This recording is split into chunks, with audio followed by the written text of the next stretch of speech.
我告诉仆人，我告诉你哦，你要成佛，真的要开悟，这些你不懂的你很难。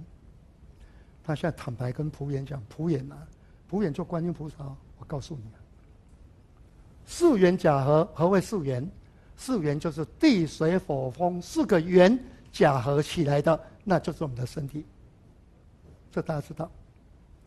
这个身体里面是假的，可是这个身体里面的四缘假合里面有六根，六根是随着身体而产生嘛，这个不用怀疑嘛。所以妄有六根，以前跟你讲妄哦，四缘假合，既然有假，就是妄哦。我跟你看当时经文的解释，假合的假，假即妄也，是妄有六根。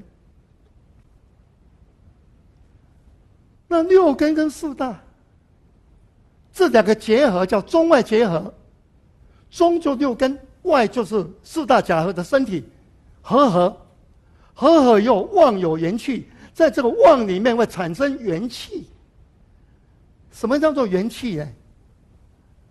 各位，这段的解释就是说，你呢在这个假合里面出现的六根，六根要产生六尘的时候，这六尘有一种叫元气，元气就是呢如来藏里面的自然运作，就让你眼睛能看，耳朵能听，鼻子能闻，身体能触，然后心中能想，这叫元气。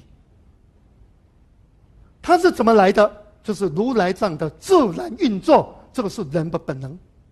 众生有那种本能，可这样听懂不懂？那这个本能里面，你就越在这其中越积聚，越积聚，越积聚，就是在来运作的过程里面，眼睛能看，越积聚，越积聚什么？积聚到最后，素有元气，它就会产生了元相。本来是元气而已，是一种本能在运作，本能在运作，就变成你元相，就去执着这个你本来来运作这边的相貌，你来执着。那一个东西假名，什么叫假名？给它一个名称叫做心，其实不是真心。心就是这样来的啦。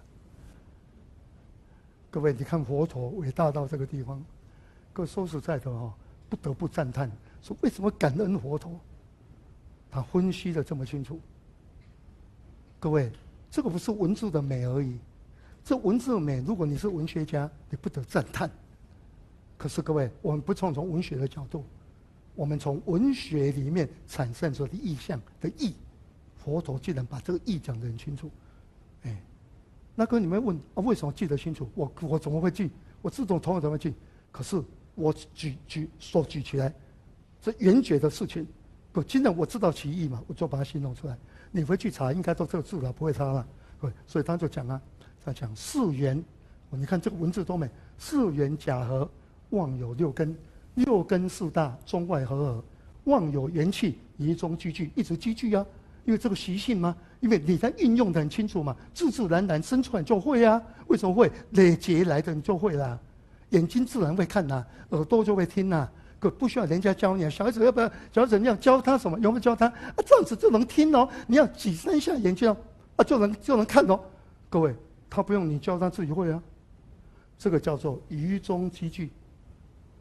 到个程度，他就走向了，因为他的本能嘛，六根接触六层本能，他就是本能去执着相，这叫素有原相。那个执着那个假名叫做心。我说要这样子吧，好，后面精彩，再来。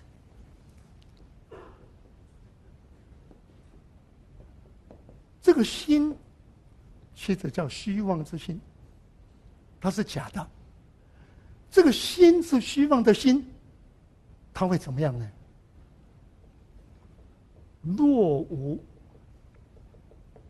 六尘，则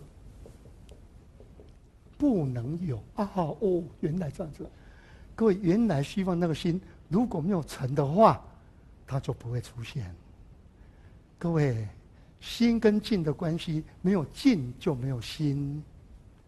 所以各位，刚才冠哲念的那一个“假借四大以为身，心本无身，因境有”，这才有句话：“心不自心，因尽故心；尽不自尽，因心故尽。心尽的关系是尽出来，心就出来。所以若无六尘，则不能有啊。好，如果有一天我们四大分解，无尘可得，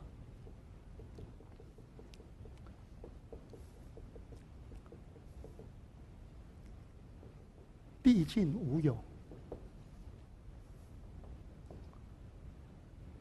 圆心可见。哇，各位这个你看，所以佛祖说，如果有一天你死掉了啦，你成为死人了，四大分解嘛，四大分解，各位无尘可得啦，你没有六根啊，也没有无尘可得，你哪有心？所以心就没有了啦。各位，这个是讲人死的状况，你说过没有？人说过，他怎么去轮回？他不在肉体上了啦，他就产生了原心，再去找身体轮回啦。可这个尸体没有了啦，各位都知道吗？所以你跟死人一直跟他喊着你活起来，我很爱你，可死人他听不到，哭是你家的事，他听得到什么？他的灵魂出去，在外面听到你在那边哭。可是你如果要哭，以后就知道不要往身体哭，尸体都没有，你要往其他的哭。各位，他才知道。你哭为了不你要这个哭，懂不懂啊？各位，我们都做错了啦。